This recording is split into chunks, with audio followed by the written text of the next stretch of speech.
Bonjour, mesdames, messieurs. Joyeuses fêtes à tous.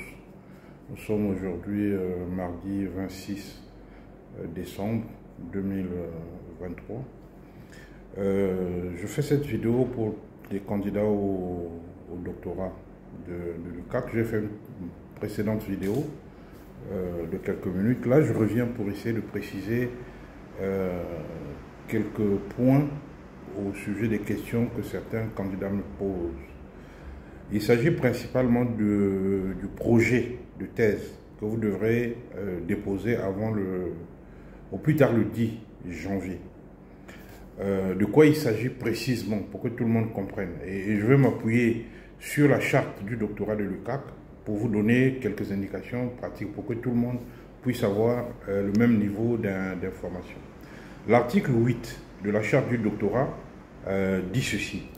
Le directeur de thèse et le laboratoire d'accueil sont responsables de la proposition du projet de recherche doctorale en amont du recrutement d'un candidat et de s'assurer que le projet a un caractère original, formateur, innovant et pertinent pour l'Afrique.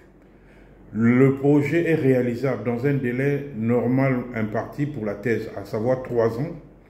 Le projet est cohérent avec la politique scientifique et les compétences du laboratoire, ainsi que les exigences spécifiques et les finalités de l'UCAC. Le projet est financé. Ça, c'est l'article 8 de la charte du doctorat qui le dit.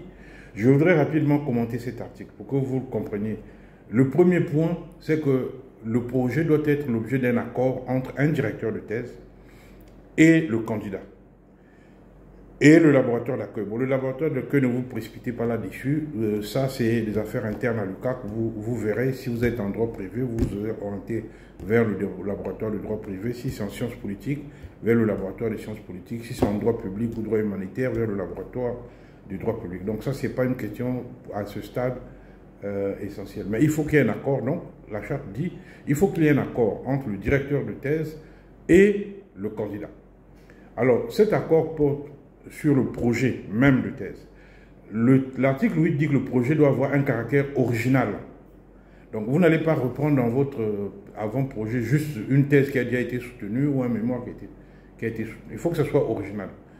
L'originalité par rapport à l'objet même de la thèse. Il faut que ça soit innovant, c'est-à-dire qu'on voit qu'est-ce que vous comptez apporter de nouveau par rapport aux connaissances qui existent déjà sur cette matière. Il faut que ça soit pertinent pour l'Afrique. Donc il faut prendre en compte. Si vous voulez faire une thèse sur le droit maritime en Sibérie, ça n'engage que vous. Parce que la charte est très claire. Le projet doit être pertinent pour l'Afrique. Posez-vous la question, que ce soit en droit, que ce soit en sciences politiques, en quoi votre projet doctoral est pertinent pour l'Afrique. Ensuite, le projet doit être réalisable dans le délai imparti. Donc, le sujet de thèse que vous choisissez, il faut qu'on ait la preuve que ce sujet, on peut le faire en 3 ans. Parce que même s'il peut y avoir plus tard des prorogations, mais le sujet doit tenir, votre projet doctoral, c'est pour 3 ans. Donc, n'essayez pas d'imaginer des projets trop compliqués dont on voit très bien que vous ne pourrez pas faire ces recherches en 3 ans et soutenir. Et lorsque je parle de 3 ans y compris la soutenance. Ensuite, on dit que le projet doit être cohérent avec la politique scientifique et les compétences du laboratoire, ainsi que les finalités de l'UCAC. Alors, ça c'est un article qui est général, c'est-à-dire que les finalités de l'UCAC, son identité catholique, etc. Il ne s'agit pas de faire un projet catholique, c'est pas ça. Mais il y a quand même des valeurs qu'on doit respecter. Donc il y a des thématiques que l'UCAC n'accepte pas, compte tenu de sa spécificité, de sa particularité. Mais ça, vous en discutez avec votre directeur de thèse, je pense que vous saurez comprendre. La charte dit également que le projet doit être financé.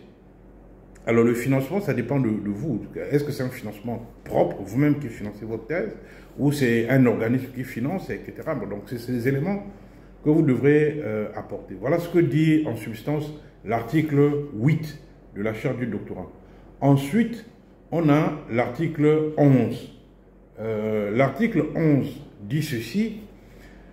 La demande d'inscription en thèse comprend un avant-projet de recherche de 10 000 mots maximum.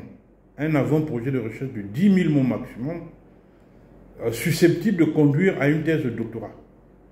Cet avant-projet doit comporter un titre provisoire,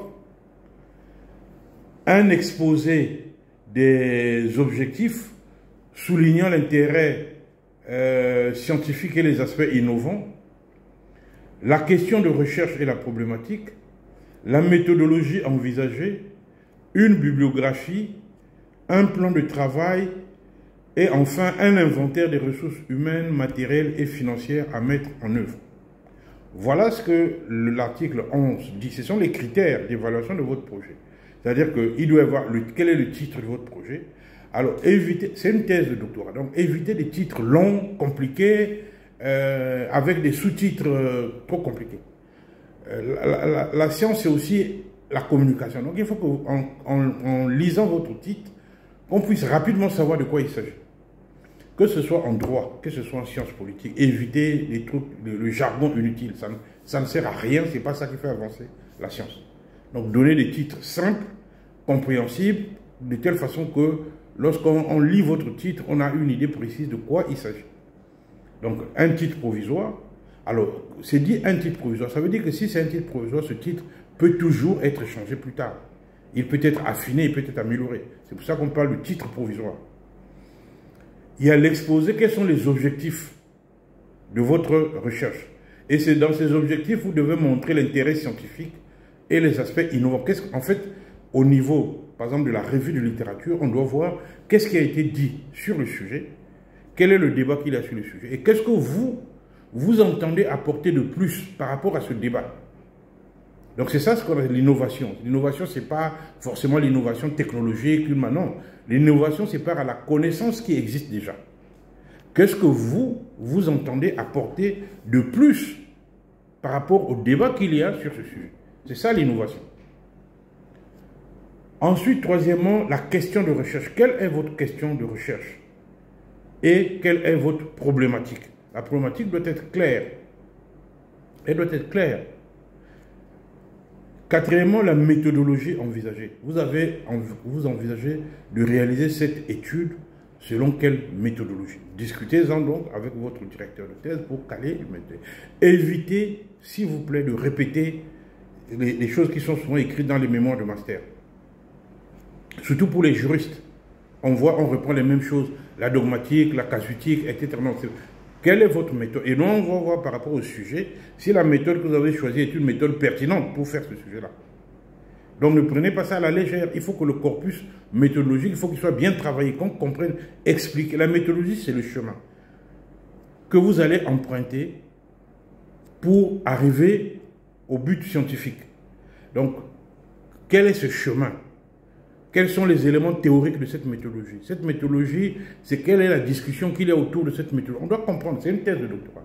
Donc ne reprenez pas simplement des phrases qu'on trouve dans les mémoires, des phrases passe-partout, et on ne sait pas exactement finalement quelle est la méthodologie. Pareil pour les techniques de recherche, il ne faut pas reprendre des choses en disant je vais faire des entretiens. Des entretiens sur quoi exactement? Vous voyez, vous voulez faire des entretiens sur quoi? Quel est le champ de votre recherche?